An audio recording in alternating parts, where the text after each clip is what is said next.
Pittsburgh, otherwise known as Steel City, the City of Bridges, Iron City. This city has a lot of nicknames, and I can see why, because there is a lot of history here, and also a lot of bridges. Over the next few days, we are gonna dive into that history and culture and fully immerse ourselves in what Pittsburgh has to offer.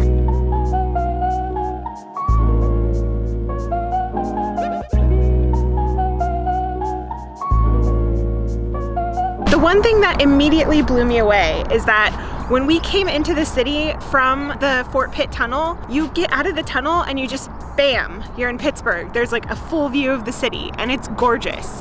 But what I've learned since we got here is that there are many places to take in the beautiful views of Pittsburgh. That's why we're starting our day here today on the Decaying Incline.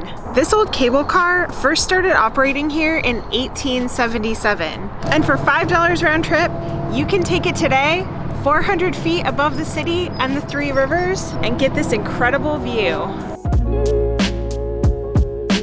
The station at the top not only has this observation deck with breathtaking views of the area, but there's also a little museum that has some of the history about the incline, as well as history about Pittsburgh and the area in general. Overall, a really, really cheap way to take in a lot of Pittsburgh. A very unique Pittsburgh thing to do as well.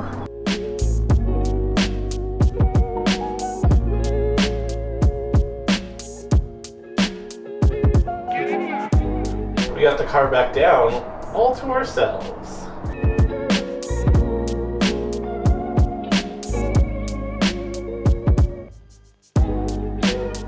I still can't get over how this is only $5 per person round trip. I think it's because Pittsburgh considers this more of an actual piece of public transportation and less as a tourist attraction. But as a tourist, this is a piece of public transportation I can get behind. Also, every time I see the word Duquesne, I want to pronounce it Duquesne. It's just how it should be said to me. So if you're like me, having struggle. So if you're like me and you're having trouble pronouncing it, my trick has been to think of the actor Dean Cain and just say his name really fast. Duquesne. That's how you say it. We also learned that Pittsburgh has a second incline, the only other one left of the 23 that once existed in Pittsburgh. The Monongahela Incline was built in 1870, making it even older than the Decaying Incline. It's actually the very first passenger funicular railway that was ever built in the United States. And while it's even older and has a nice view of the city, the view from the Decaying Incline of the confluence of the Allegheny and the Monongahela rivers into the Ohio, it really perfectly frames the city, and I think that might be why the Decaying Incline seems to be a little bit more popular. Pretty close to both inclines, but very close to the Monongahela Incline, is Emerald View Park. This 257-acre park is full of great trails and lovely overlooks. I'm telling you guys, this city really does have so many vantage points of that Pittsburgh skyline. She's a beauty. We were just on the other side of the Monongahela River, but now we are down at the bottom, getting a view up of Pittsburgh and in the place where the Monongahela and the Allegheny rivers meet to form the Ohio River. This is Point State Park.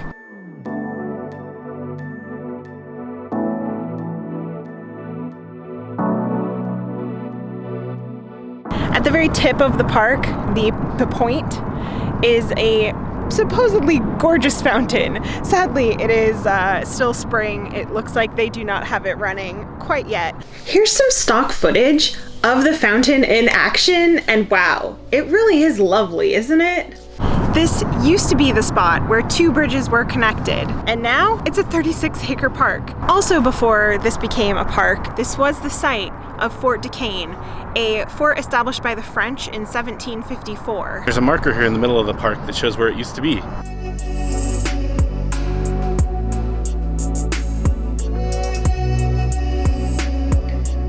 After all of that exploring, we are heading to grab a bite to eat. If there's one place in Pittsburgh that you have to go for food, it's here in the Strip District. This area actually began as an industrial area about 200 years ago. What was once factories and mills and warehouses is now one of the most iconic areas of Pittsburgh, known for their shops and quirky places and most notably, food. Peace Love and Little Donuts has been serving these cute little babies since 2009. They have locations all over the US now, but the Strip District is the OG location. All their donuts are cake donuts, but they have a lot of groovy and cool frostings and toppings that you can have them add right as you order it. They're little donuts, and it's a funny story because I guess the person who created them ordered a donut hopper and it came without instructions, and so they just kind of winged it and couldn't figure out why they were coming out with these little tiny donuts, but they just went with it. And now the little donuts are the trademark here. There were so many choices that we walked in thinking we would order maybe a couple each since they're little, and walked away with a dozen of them. So we are gonna pick a couple to try now, and we'll take the rest of them home with us later. But for me, I really wanted to try Magically Delicious.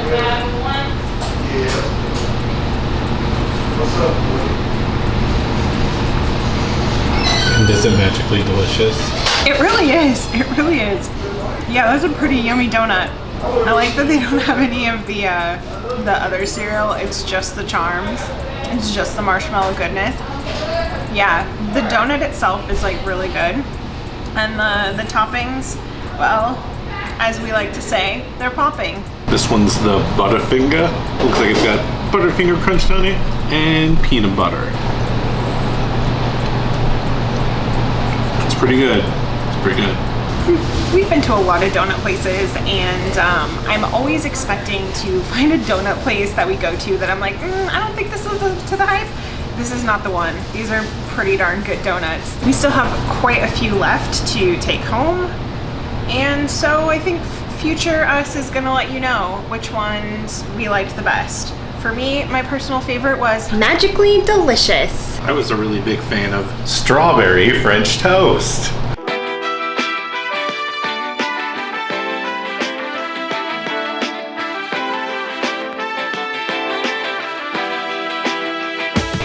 This little fruit market has incredible prices, and like look how giant those oranges are.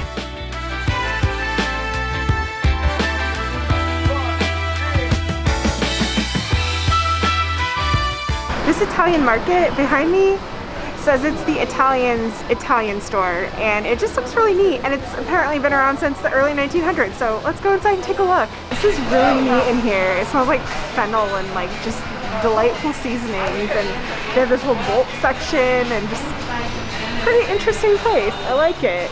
We found the pasta aisle and I want one of everything. This is a pasta. They look like giant dog bones. Heart ones are cool. Oh, there are heart ones. Look at the heart ones. Those are so cute. Well, in the Strip District, we decided we would make our way over here to Wiggle Distillery because, fun fact, American whiskey actually got its start here in Pittsburgh in the 1700s. Wiggle is a top-rated distillery here in Pittsburgh. Normally, you can dine in, have a nice meal, get a flight of whiskey. However, right now, they are only doing bottle sales. So you can do some tasting. We tried a few of them. My personal favorite was the limoncello, the lemon liqueur. Oh yeah, that's delicious. That tastes like candy. Like it does, yeah. It's like lemon heads. I sampled a number of them, including an apple one and their signature City of Champions, and they're all really good, so totally worth stopping by. Their distillery is also on location right here, and you can take tours of it on Saturdays if you go on their website and reserve a spot. We picked up our dog from daycare, and I think we're calling it an afternoon. But tomorrow, we have even more fun planned. It's our second full day exploring the city, and today is all about Andy Warhol. We're starting off the morning in Castle Shannon, where Andy Warhol is buried. Andy Warhol grew up in Pittsburgh, and although he spent most of his adult life in New York City, he was laid to rest right by his parents here in St. John the Baptist Byzantine Catholic Cemetery. I don't think until we came to this area that I'd ever seen anyone plant actual flowers at a grave before, but Andy has daffodils planted around his grave, and so do his parents, as well as his brother, who is also buried nearby. I also love that fans have left Campbell's soup cans. We've paid our respects to many celebrities. I don't think any other grave we've seen has had so many things left at it though. There's even a box here where you can leave a note to Andy if you want to. Andy was actually born in a house here on Orr Street in Pittsburgh's Hill District. They only lived there briefly. They moved around several times, all within this neighborhood because his dad worked at a mill nearby. This is the area that he was born, and they've got a super cute park right here. It looks like they have kind of just taken like random things that they found and kind of created this like upcycled little cute area with a free library and everything. His family moved into this house here in the South Oakland neighborhood in 1934, and it is where he lived until he moved to New York City in 1949. This sign behind me here says that not only is this area the childhood home of Andy Warhol, but also Dan Marino and Bruno Sammartino. I think he's a wrestler. If you're a fan of Andy Warhol, or even if you're just mildly interested in him, you should definitely check out the Andy Warhol Museum here in Pittsburgh. It is one of the 4 Carnegie museums in Pittsburgh. They have the largest collection of Andy Warhol art and archival material in the world, and it is the largest single artist dedicated museum in the entire North America. So it's a very good collection. Just to give you an idea, they have 7 floors of paintings, drawings, sculptures, movies, just an insane amount of stuff spanning his entire life. They do not allow filming inside, but I promise it is an incredible collection that is worth checking out. Jeremy and I were just talking about how we've both seen multiple exhibits of Andy Warhol across the country. However, this one is 1,000 times better than any of those. Just like a huge comprehensive exhibit. I feel like the other exhibits that we've seen were kind of like the greatest hits of Andy Warhol, and this just had so much more. We've already mentioned this in a couple of our other videos, but it's worth noting because it's a great museum. The Senator John Heinz History Center is a Smithsonian-affiliated museum and is the largest museum in Pittsburgh. There are some really neat exhibits, like this one that they have right now about Pittsburgh native Fred Rogers. They have actual set pieces from Mr. Rogers' neighborhood, which you can see in depth in our Mr. Rogers video. They also have a really neat exhibit about American democracy and a slew of other things on display. We highly recommend checking this museum out.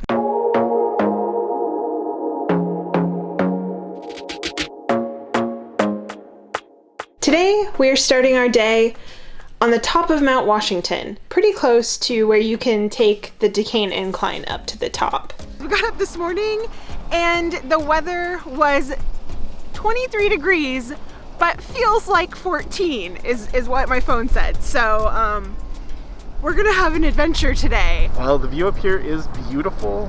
It is pretty cold and I'm hungry, so let's go get some breakfast. Not just any breakfast. This is Pamela's Diner. With multiple locations throughout the city, this is one of like the breakfast spots to eat at in Pittsburgh. We actually came here about a week ago, just thought like we'd try it out, and we loved it so much that we were like, we've got to take you guys to it. So let's go inside.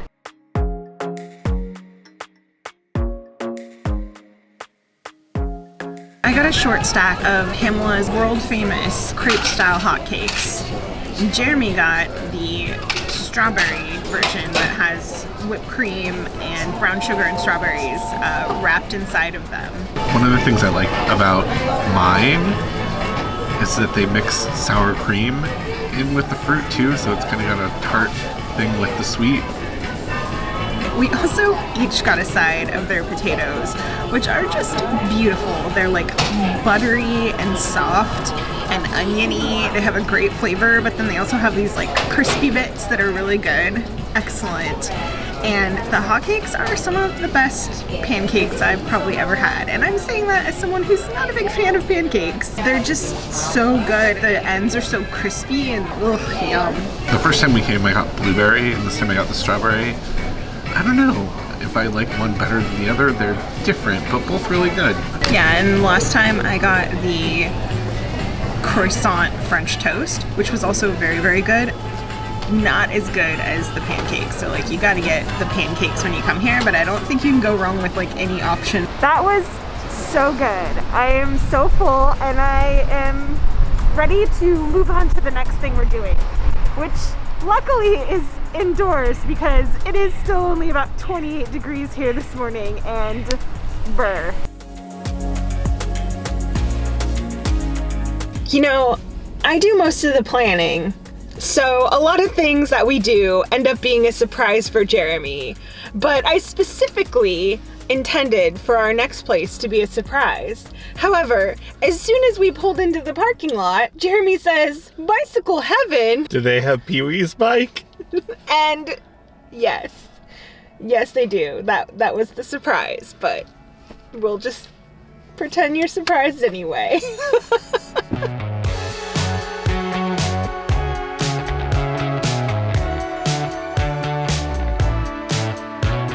Bicycle Heaven is the world's largest bicycle museum and shop. And if the bicycle part does not immediately excite you, there are some very specific bicycles that they have that just might blow you away. This museum was started in 2011 by Craig Morrow, and what you see on display here is just part of his personal collection.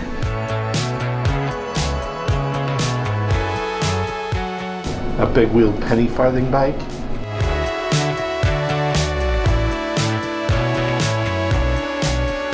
They have a pretty interesting and eclectic collection of stuff.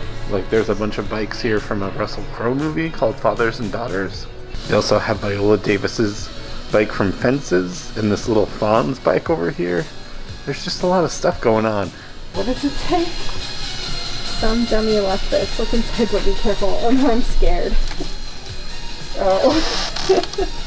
Yeah, you would have to be careful. Yep, that's scary. I love these shirts that say "Oh Shift." Reading about the O Shift shirt here is talking about how they have the steepest grade street in the US here in Pittsburgh called Canton Avenue, where it's legal to drive your car up it but not down it. This place is so huge. There's all these little narrow passageways and just so much stuff, and I keep feeling like we're just gonna come around the corner and like, you know, head back downstairs because there are 2 stories. But like, we just walked into this giant massive room and it's like another room to explore. So it's really impressive in here. Here behind me are Bowden Spacelanders. They are some of the rarest bicycles you can find. These super cool futuristic bicycles were designed in the 40s by British industrial designer Benjamin Bowden. And I think I was reading that like each one of them is valued at over $50,000 a piece, and he has several of them of like only, I think like less than 100 that exist in the world. And for me, this right here is the holy grail. It's Pee-wee's bike from Pee-wee's Big Adventure. One of only 4 known to exist still.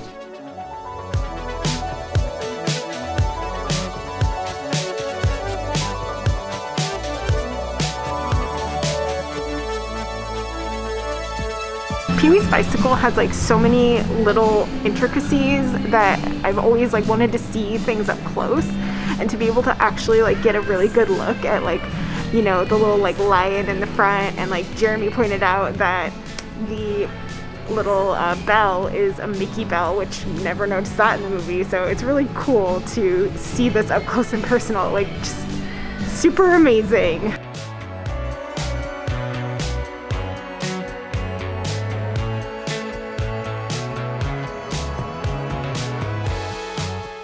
That was incredible. I think we could have easily spent hours in there. There's just so much to look at. But we have another very amazing collection to look at, and it is just next door. This is one of the largest, most impressive collections of music memorabilia, but sadly the sign on the door says that they are not open today. I guess he's out of town right now, so sadly we do not get to see this collection, but it is just right next door to Bicycle Heaven. If you have been, you should let us know what it is like inside, because it seems right up our alley. Like it would be amazing to see what is in there. We have one more stop to finish the trifecta of awesome but kind of odd places, let's check out Randyland. Randyland is one man's very fun and colorful outdoor art display / museum.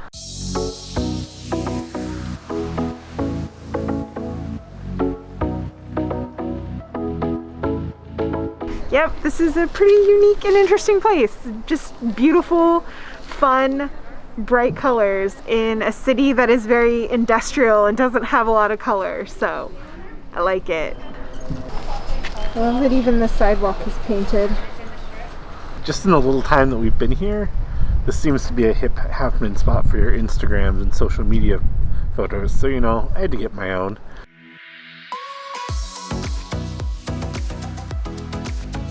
We actually are running a little bit ahead of schedule because we weren't able to go to Johnny Angel's, and after being outside here in the cold, we decided we would come around the corner to this coffee shop and get some coffee. In Pittsburgh, we keep seeing things saying like yins or yinzer, and I guess it's a dialect. It's like how in the South people say y'all.